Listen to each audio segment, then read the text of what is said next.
Кайрылуу күн, сендермен әрдайым мен интернет достарың Санжар Айдар. Бүгін біз қызда переписка арқылы сындыратын боламыз. Бұл видео сен оны қалай қызықтыратыныңды білмейтін болсаң, қызға сообщениелер жазған сайын ол сенен керісінше алшақтап бара жатса, және оны кездесуге шақырғың келсе, өте пайдалы болады. Алдымен екеуміз де бір толқында екенімізді түсіну үшін мен сенен бір нәрсе сұрағым келіп тұр.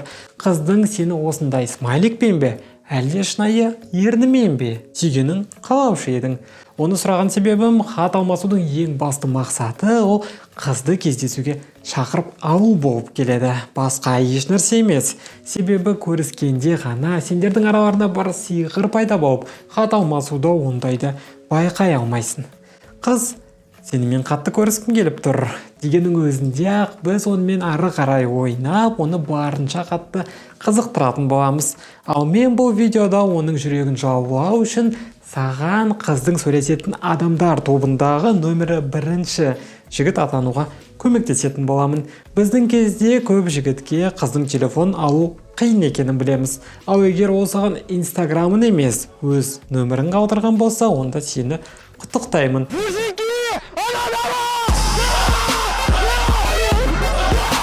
Бұл Санжар Айдар, және менің саған айтарым бар.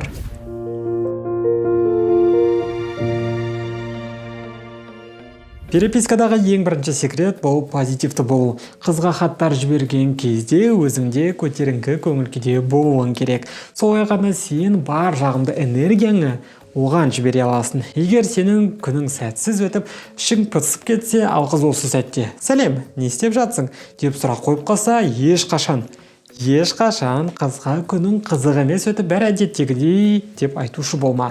Түрлі әзілдер ойлап тауып, оның көңілін көтер. Қыз оны шынымен бағалайды. Мысалы, сен көңілсіз болып, жұмыста бастығыңда саған ұрсып берсе, қыз болса «Қалың қалай?» деп сұрап қалса, онда сен өміріңдегі бір қызық хикаямен бөліссең болады. Ал көңіл күйің шынымен болмаса, онда жауап беруге асықпа. Бұл тек барлығын ушықтырып жібереді. Себебі сен қыздың өмірін жеңілдетуің керек, керісінше емес. Видеоларым саған пайдалы болып жатқанына өте қатты қуаныштымын. Сол үшін дәл қазір лайк басып, каналға тіркелуді ұмытпа. Ал біз жалғастырамыз. Екінші, онымен ойнап тұр. Жаңа айтып өткенімдей, переписка бұл түрлі ақындардың романдарын қызға арнап жолдау емес, оны барынша тез уақытта кездесуге шақыру. Сол үшін қыз «Не істеп жатсың?» деп сұраған кезде бір ерекше жауапты ойластыр. Ол мысалы, «Мен бұл әлемге сені іздеп табуға келдім, және менің миссиям орындалған сияқты» деп жауап жазуға да болады. Осы жерде қыз сенің күні бойы шапкасы жүріп туынғаныңды, бөлтем тамақ ішпегеніңді естігісі келмейді. Себебі ол сенің анаң емес қой. Қыз саған «Не істеп жатсың?» деген сөздің астарында көңілімді көтеріп, мені қызықтырып көрші, ішім пысып кетті, қызықты нәрсе айтшы деген мағына жатыр. Тағы да өзіңнің интернет арқылы қыздармен танысатын бір маньяк емес екеніңді көрсету керек. Сол кезде қызда саған толық сеніп, сенімен емін-еркін сөйлесетін болады. Өзіңді барлығы сияқты бірдей емес, қызбен жақсы сөйлесе алатын, ода қызығушылығының барын бірден көрсетпейтін, әзілдесе алатын адам ретінде көрсет. Сол кезде қыз сенімен өзі-ақ кездескісі келетін болады. Үшінші, қызық тақырыптарға әңгіме айт. Көбісі менен не жазамын деп сұраған кезде мен бұл сұраққа бара-бара таңғаламын. Себебі тақырыптар негізінде өте көп қой, бірақ бар әңгімені перепискада айтуға асықпа. Әйтпесе кездесуден демей отырасыңдар ма? Бұл қызық емес қой. Алғашында оның есімі, жасы, жұмысы, немесе оқу орны, қызығушылықтары, семьясы жайлы үстіртін сұрай беруге болады. Ол қыздың бізге керек адам болып, саған сәйкес келетінін анықтау үшін.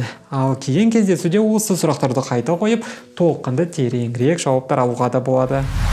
Төртінші, оған ұнайтыныңды қалай анықтаймыз? Көп жігіттер қызды қай кезде кездесуге шақыратындығын білмейді. Ол болса суып кетіп, бар қызығушылығын жоғалтып, басқа жігіттермен сөйлесіп бастайды. Сонымен, қыздың кездесуге дайын екенін қалай білеміз?